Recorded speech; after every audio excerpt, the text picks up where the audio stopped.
el secretario general, ¿qué haría México como parte de la Organización de Estados Americanos? No es una cosa sencilla decir, nos vamos y que todo quede en el aire, pero creo que la gente de a pie se estará preguntando, bueno, ¿y entonces qué nos queda a los mexicanos de a pie con una OEA sin credibilidad, sin autoridad moral, que vendrá a observar las elecciones y con un árbitro electoral igual, con la credibilidad por los suelos?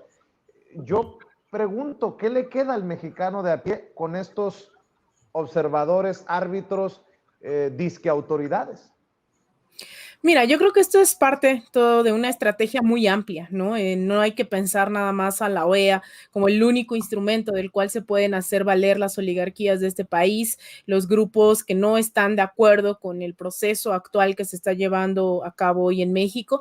La OEA tiene un rol. Sin embargo, es fundamental también la politización de la ciudadanía, el que estén al tanto de lo que está ocurriendo. Y yo recuerdo también al haber estado ahí en Bolivia y que hoy lo recordaba, era este tema de que pasaron varios días, no nada más fue el tema de la OEA, sino que la ciudadanía, al pensar que tenían el control en el poder, ¿no? A cargo de Evo Morales, creían que eso era suficiente. Sin embargo, se perdieron muchísimos días de movilización, se perdieron muchos días de organización, creyendo que bastaba con tener el gobierno. Y yo creo que hoy en México también esa discusión a veces tendría que ser mucho más fuerte. Él se conquistó el gobierno, pero todavía no se ha conquistado el poder. Todavía hay muchos grupos, muchos poderes fácticos que por la vía de los hechos, eso, ¿no? Son fácticos porque siguen ostentando el poder de este país. Y la OEA se aprovecha de eso y hace ese tipo de alianzas y son los que terminan operando estos procesos de desestabilización. Hoy en México creo que tampoco me suena descabellado, yo sé que no es fácil salirse de la OEA ni que sea nada más un capricho, un berrinche, sin embargo, con toda esta serie de argumentos, Vicente, yo no estaría descartando que el mexicano de a pie estuviera exigiendo a la Cancillería de este país tomar cartas en el asunto. Me parece inaudito que venga hoy el secretario general de la OEA y emita un comunicado condenando de terrorista al grupo Hamas sin ni siquiera llevar a cabo una discusión dentro de la OEA sobre cuál va a ser el pronunciamiento en la situación de lo que es plenamente una ocupación por parte del gobierno de Israel en contra del pueblo palestino. Sacan estos pronunciamientos como si esa fuera la conclusión de debates democráticos dentro de esta organización y en realidad lo único que está haciendo es ponerse al servicio de ciertos intereses que no necesariamente son debatidos ni puestos a plebiscito, ni mucho menos dentro de esta institución. Yo sé que, bueno, están ahí ejemplos claros históricamente, bueno, Cuba se retiró, la expulsaron de la OEA y después cuando le dijeron puedes regresar, la OEA dijo no, gracias, no tenemos a qué regresar a la institución. Y después el ejemplo de Venezuela, que una vez que se demostró que no había consenso, y es algo que también se implementó como narrativa, que todos los países estaban en contra de Venezuela, y la OEA demostró que no era verdad, que Colombia, Estados Unidos, Chile no tenían la mayoría dentro de la asamblea de la OEA, del Consejo Permanente de la OEA, y fue por eso que crearon el Grupo de Lima. A pesar de todo eso, pues decidieron retirarse, ¿no? Como una opción política, que dijeron hasta aquí, esto no me funciona, ¿no? Esto no es democrático, y se retiraron en un proceso bastante largo, que si no mal recuerdo fue más de año y medio, casi 2 años, para lograr retirarse. No es fácil, no es decir ya me voy, y que México, en ese sentido, yo creo que sí habría una urgencia de repensar si tenemos el tiempo suficiente, que podría empezar ese proceso México y decir hasta aquí, la OEA no es un espacio democrático, es un instrumento político de ciertos intereses afines a Estados Unidos, y que aún así, tomando la decisión, tardaríamos casi 2 años en salir de ese organismo. Creo que es un debate que bien podría darse hoy en día, Vicente. Así es, y Patricio Zamorano, analista internacional, académico, director del Council on Hemispheric Affairs de Washington. Déjame preguntarte, el papel de la OEA, los señalamientos de financiamiento del USAID, del NET, precisamente a organizaciones opositoras al gobierno de la Cuarta Transformación, ¿podría darnos una idea de la visión que tienen del gobierno del presidente Andrés Manuel López Obrador en Washington, en el gobierno del hoy presidente Joe Biden? o ante qué estamos? ¿Son desarticuladas las cosas? Porque hay incluso una nota diplomática ya del presidente Andrés Manuel López Obrador para que se explique cómo es que ha llegado este financiamiento a organizaciones opositoras y estoy intentando analizarle a la gente todas estas bolitas de nieve, si en algún momento se juntan o tú las ves desarticuladas. No, mira, esto tiene que ver con una estrategia totalmente planeada de una diplomacia blanda que se llama en inglés en los Estados Unidos soft diplomacy y que ejerce los Estados Unidos con total impunidad. El ejemplo que tú estás dando se repite en todos los países de nuestra América Morena. Se repite, por supuesto, durante muchos años mucha intervención directa en Venezuela, usando programas o eufemismos llamándolos como de protección de la democracia o de nuevo liderazgo juvenil o ofreciendo becas para gente de oposición que se identifica de la oposición contra los procesos revolucionarios, que se les beca para que vengan a los Estados Unidos y luego se les financia y se les forma parte de una ideología pro-estadounidense contra los procesos populares o más progresistas de América Latina. Eso es extremadamente común. Se está haciendo en Nicaragua, se está haciendo por años, se intenta hacer en Cuba, por ejemplo, especialmente desde Florida. Estados Unidos no puede penetrar en Cuba de una manera concreta como sí lo hace en el resto de nuestros países. Imagínate que Venezuela, imagínate que Argentina, que Chile, que cualquier país, tanto de gobierno de centro derecha, de centro izquierda, extremos, de todo el espectro político, imagínate que financiaran a grupos internos en los Estados Unidos a vista y paciencia del gobierno de los Estados Unidos para operar contra la propia administración de Joe Biden, por ejemplo. Es ridículo. Ningún país aceptaría en cuanto a su soberanía que otro país interviniera de una manera directa con fondos para organismos que van a operar políticamente contra sus propios gobiernos.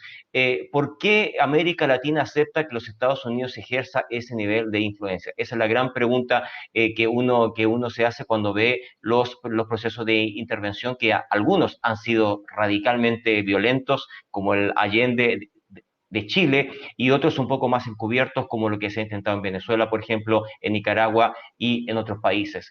Entonces, para la gente que nos escucha, que nos ve, no hay ninguna duda que los Estados Unidos ejerce esta diplomacia blanda, se aprovecha de los cánones legales que cada uno de los países ofrece para intentar influenciar, usa toda su influencia a través de los medios de comunicación, usa su influencia a través de las embajadas, de los consulados, usa su influencia a través de las conexiones militares, a través del arte, de la cultura, usa todas las herramientas posibles para mantener una influencia que hay que recordar en todo caso que va disminuyendo. Hay que recordar que Estados Unidos ya no es el foco que era antes, no es el foco primario para exportaciones, para influencia política. Hay otros focos que se han abierto de manera bastante exitosa en esta última época. Está el caso de China, Rusia, Europa, la relación sur-sur con África. La verdad es que se ha diversificado el capital político internacional de América Latina y eso yo diría que es un tema positivo.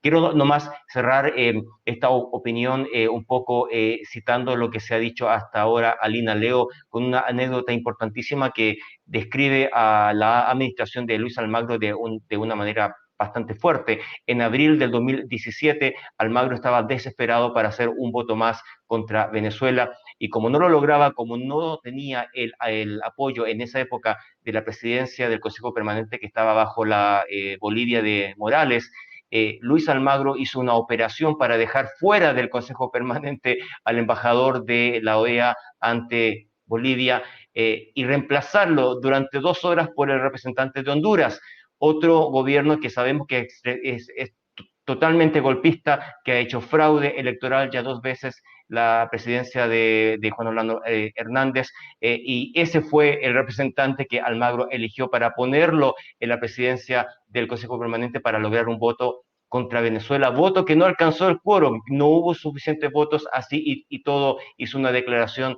señalando que un cierto número de países había votado contra Venezuela. Y luego, claro, el embajador de Bolivia fue restituido en su posición un par de horas después. Eso te refleja un poco cuál es el nivel moral de esta OEA actual de Luis Almagro, que yo te diría, del punto de vista político, del punto de vista académico, la verdad es que no tiene ninguna moralidad en su ejercicio internacional, así que esperamos que las autoridades de México estén bien conscientes de este tipo de influencia negativa, ¿no? Déjame cerrar, Leonardo Flores, contigo. Leo Flores es analista internacional, coordinador de Code Pink en América Latina. ¿Qué papel jugarán los medios de comunicación en caso de que algo pudiera salir mal? Salió mal en Bolivia y fueron los medios de comunicación los que intentaron maquillar la situación. En México tenemos una grave fragmentación, una realidad muy interesante en los medios de comunicación. ¿Qué adviertes desde los medios de comunicación para vender precisamente la imagen de la OEA o la realidad apocalíptica en México en caso de? ¿Cómo lo percibes tú, Leo?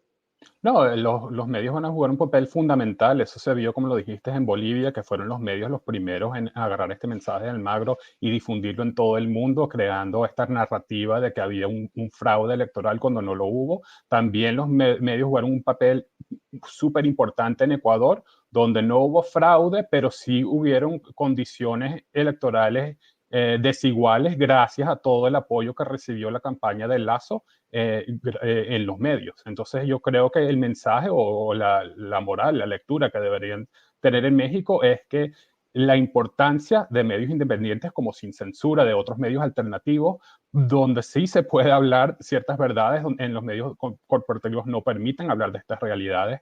Entonces sí tenemos que tener nuestros ojos en lo que dicen los medios para poder contrarrestar de inmediato.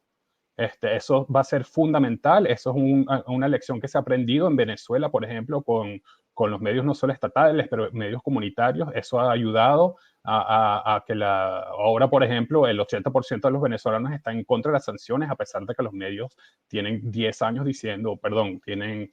años diciendo que las sanciones no afectan a la población. Ahora, por fin, gracias a todo el trabajo que han hecho los medios y centros de pensamiento independientes, ya sabemos que eso no es cierto, que las sanciones afectan a todos. Entonces, eso sí es un reto que tiene México, ¿no? De contrarrestar a los medios corporativos para difundir la verdad. Leonardo Flores, ¿por qué no cerramos invitando a la gente para que sigan lo que publicas, lo que compartes en redes sociales, sobre todo, Leonardo Flores? ¿Dónde te buscan? ¿Dónde te encuentran? Bueno, en Twitter me pueden buscar en @LeonardoEFA, y también, por favor, visiten la página de CodePink, codepink.org. Ahorita tenemos una campaña contra Luis Almagro pidiendo su renuncia. Ándale, pues yo creo que va a haber muchos mexicanos que se van a sumar precisamente a esa campaña, Leonardo Flores. ¿En dónde es? Digo, porque tengo esa duda para darme la vueltecita. ¿En dónde la encontramos? Es codepink.org/OAS. Muy bien, pues ahí está para la gente que esté interesada. Muchas gracias por acompañarnos, Leonardo Flores. Patricio Zamorano, ¿en dónde te encuentran a ti? ¿En dónde te respaldan? ¿En dónde te leen? Sí, yo quiero ofrecer un par de twitters, uno súper fácil, @zamoranoinfo, ese es en Twitter, @zamoranoinfo, y el otro es de nuestro centro de pensamiento COHA, que es COHA oficial con 2 Fs, porque es en inglés official, COHA oficial con 2 F, ese es el Twitter de nuestra organización del Consejo de Asuntos Hemisféricos aquí en Washington, D.C. Muchas gracias, Patricio. Alina, ¿cómo te despides tú? Muchas gracias, Vicente. Pues agradeciendo también a los dos grandes compañeros que tuve la fortuna de conocer también en Washington, D.C., a Leonardo, a Patricio, con quien también colaboro en este Consejo de Asuntos Hemisféricos, y que les invito pues a que me sigan en Twitter en @AlinaDuarte_, en Instagram _AlinaDuarte, en Facebook.com/AlinaDuarte Periodista, y también de 1 a 2 aquí en Sin Censura todos los domingos. Un abrazote, Vicente. Muchas gracias, Leo, Patricio. Leo, Patricio, que sea un compromiso de seguirnos viendo en este espacio libre como el viento. Creo que lo hemos demostrado una vez más, y si los medios corporativos no quieren, los medios independientes no callarán, no nos doblarán. Les mando un abrazo, Leo, Patricio, Alina, muchas gracias por acompañarnos. Buenas tardes, buenas noches. Muchas gracias, buenas noches. Gracias. Un abrazo. Bueno, déjenme precisar